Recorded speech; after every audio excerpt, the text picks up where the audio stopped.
திரு சசிகாந்த் செந்தில் அவர்களுடைய உண்ணாவிரத போராட்டம். ஆக்சுவலா இந்த போராட்டம் உண்மையிலேயே மக்களுக்கான போராட்டமா இல்ல அவருடைய சுய விளம்பரத்துக்காக பண்ணக்கூடிய ஒரு போராட்டமாங்கிறத கொஞ்சம் பிரிச்சு பார்க்கலாமா? முதலாவதா இந்த தொடர் உண்ணாவிரத போராட்டத்துக்கான நோக்கம் என்னன்னா SSA சமக்ர சிக்ஷா அபியான் என்கிற ஒரு ஸ்கீம் மூலமா, அதாவது SSA என்கிற இந்த பர்டிகுலர் ஸ்கீமுக்கு கீழே தமிழக பள்ளி கல்வித்துறையை மேம்படுத்துறதுக்காக ஒதுக்கப்பட்ட ஃபண்டு, அதாவது கிட்டத்தட்ட 2152 கோடி ரூபாவை உடனே தமிழக மக்களுக்கு, தமிழக மாணவர்களுக்கு ஒதுக்கி ஆகணும், ரிலீஸ் பண்ணி ஆகணும் உள்ள போராட்டம் தான் இது. ஆக்சுவலா இதுக்கான காரணம் எனக்கும் தெரியும், உங்களுக்கும் தெரியும், வெளிப்படை எல்லாருக்கும் தெரியும். என்னோட கொள்கையை ஏத்துக்கலனா ஒத்த காசு தரமாட்டேங்கிறத சொன்னது ஞாபகம் இருக்குல்ல? பள்ளி கல்வித்துறை இல்ல கல்வித்துறை அமைச்சர் தர்மேந்திர பிரசாத் அவர்கள் சொன்னது. ஆக்சுவலா என்னோட கேள்வி என்ன, சந்தேகம் என்னன்னா, மாணவர்களோட நலனுக்காக நீங்க போராடுறீங்க, ரைட்டு, வாழ்த்துக்கள். மணிப்பூர்ல கொத்து கொண்டு குடிச்சாங்களே சார், எங்க சார் போனீங்க? அதே எதிர்கட்சி தேசிய கட்சியோட ரெப்ரசன்டேட்டிவ் தானே நீங்க, போராட்டம் பண்ணீங்களா சார்? உண்ணாவிரதம் உட்காந்தீங்களா சார்? சரி, தமிழ்நாட்டுக்கு வாங்க, ஒரு கோவில் காவலரை 2 நாளா வச்சு அடிச்சு கொண்டாங்களே சார், நிரூபிக்கவே படாத ஒரு வழக்குல எங்க சார் போனீங்க? கூட்டணி தர்மத்துக்காக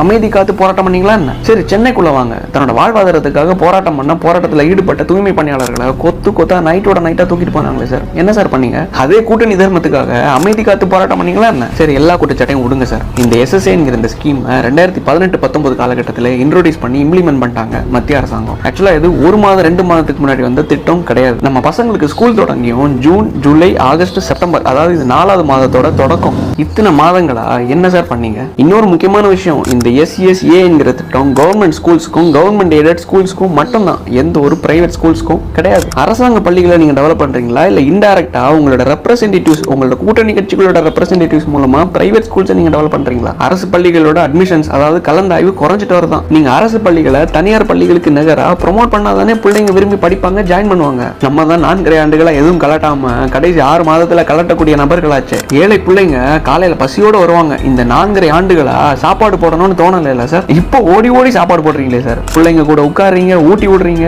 இது தேர்தல் நாடகம் தானே? நீங்க ஓடி கொண்டு வந்த ஸ்கீம்ஸ் மூலமா மக்கள் அவங்களோட பிரச்சனையை மனு மூலமா தீர்க்கிறதுக்கு ஓடி வேலை வெட்டியெல்லாம் விட்டுட்டு வந்தாங்களே சார், அந்த மனுவை என்ன சார் பண்ணீங்க? வைகை ஆத்துல தானே போட்டீங்க. ஆக்சுவலா பிள்ளைங்க படிப்புக்காக நான் போராட்டம் பண்றேன், உண்ணாவிரதம் இருக்கிறேங்கிறது நல்லது, வாழ்த்துக்கள், நான் வரவேற்கிறேன். ஆனா இந்த கடைசி 6 மாதத்துல மட்டும் தான் நான் பண்ணுங்கிறது தேர்தல் நாடகம் தானே சார்? மக்கள் உங்க தேர்தல் நாடகத்தெல்லாம் கண்டுபிடிச்சிருவாங்க சார். முன்னாடி மாதிரி முட்டாள் கிடையாது. திரு சூர்யா அவர்களுடைய மாட்டான் படத்துல வர மாதிரி ஏமாத்த தானே செய்றீங்க எங்க மக்களை. லைக் பண்ணுங்க, ஷேர் பண்ணுங்க, கமெண்ட் பண்ணுங்க அண்ட் மறக்காம சப்ஸ்கிரைப் பண்ணுங்க.